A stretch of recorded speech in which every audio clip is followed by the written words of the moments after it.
So he used even terrorism, which is military action against civilian, to force them in accepting his political view, to let neighboring countries suffer from that financial and economical burden.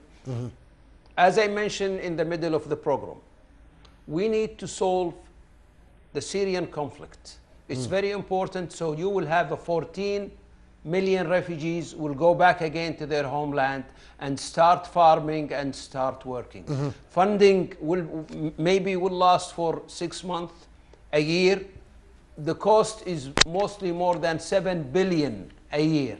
It's hard to get and gather this amount of money, but it's easy, and it's not very impossible to let the Assad step out from the power, and there is a national unity government and working according to Geneva I Accord. That is the easiest way, and that's why the world now is adopting the political solution. France was a hardliner on that, but it has been forced to shift a little bit to accept the stay of Assad for a limited time because of this terrorist incidents, and the focus shift from stepping out the Assad to fighting terrorists and Daesh. In conclusion, yes, the world will react as an emergency action, but it will not last. It will carry a heavy burden in many European countries. With this weak economy, they will struggle. The best answer, move the Assad, make a national unity government, a new constitution, a new election, and a new Syria. Let me shift that question to Peter. Peter, you've heard it from Dr. Fahad Shlemi that we should fight the problem in its own region. Well, Syria is causing a great deal of problems with 9 million or more refugees outside. Millions are displaced in their countries. They are getting killed day and night. Now with Russia's interference, so we have Russia, we have the regime, and we have Daesh, and we have, you name it. Do you think the world is ready now to solve the issues? It's a Chinese garden. Well, it's a Chinese garden, as Doctor mentioned. But is the world ready now? The world countries are ready to solve the issues that are the main source of terrorism?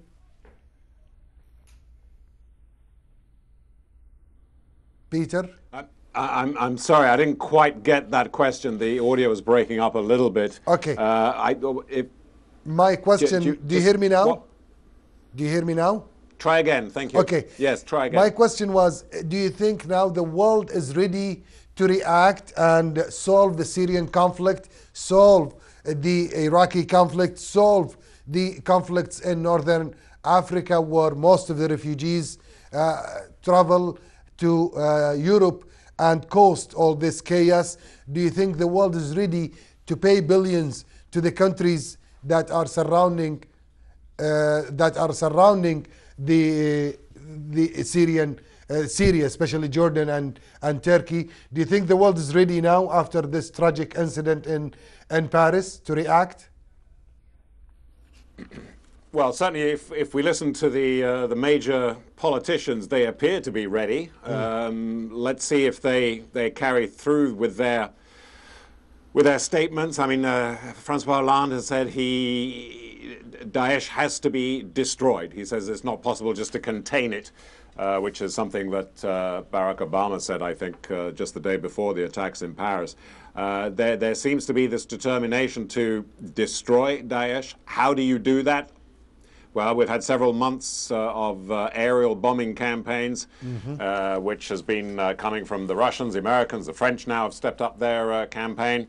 Is that the way to do it? Probably not. The military analysts say the only real way is to defeat them on the ground. Let's say that happens. In the long term, another group could emerge from another country. I mean, Libya is far from stable. Iraq is still not very stable. There are parts of Lebanon that are not stable. It's going to be a difficult situation that I think we're not going to see a very. There's no short-term solution. I think the long term is to create a stable society, a stable political situation. Much easier said than done. Francois Hollande has his political agenda. He's going to set his store by destroying Daesh, and I think he's going to try and involve as many countries. France is not capable of doing it itself. Let's see what unfolds in the weeks and months to come. In the meanwhile, Paris is slowly getting back to normal here after the attacks, but there is going to be continuing concern about the effectiveness of intelligence sources, security, and I think we'll see a heavy presence of both troops and police on the streets here for some time to come. Well, Peter, our best wishes for France to overcome this tragedy, overcome these terrorist attacks, and we should work together as one entity. The whole world should react, East and West, together for such problems. The Arab leaders have called on many occasions, for the support of America and Europe to stand against terrorism. Yeah. Unfortunately, nobody listened, and that's why now France is targeted by terrorist attacks. This is the second in the same year. 19 people were killed in January.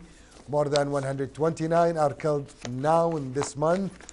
And as Dr. Shleimi have mentioned a while ago, maybe other attacks would be on the road or prepared for by those extremist and terrorist groups. At the end of this program, I want to thank Peter Humi, political analyst and the journalist from Paris, and our condolences once again. I want to thank also Dr. Fahad Shleimi, the chairman of the Gulf Peace and Security Forum in Kuwait. I want to thank you for participation. You've both added value to this program. The viewers, our best wishes to the people in the hospital to recover soon.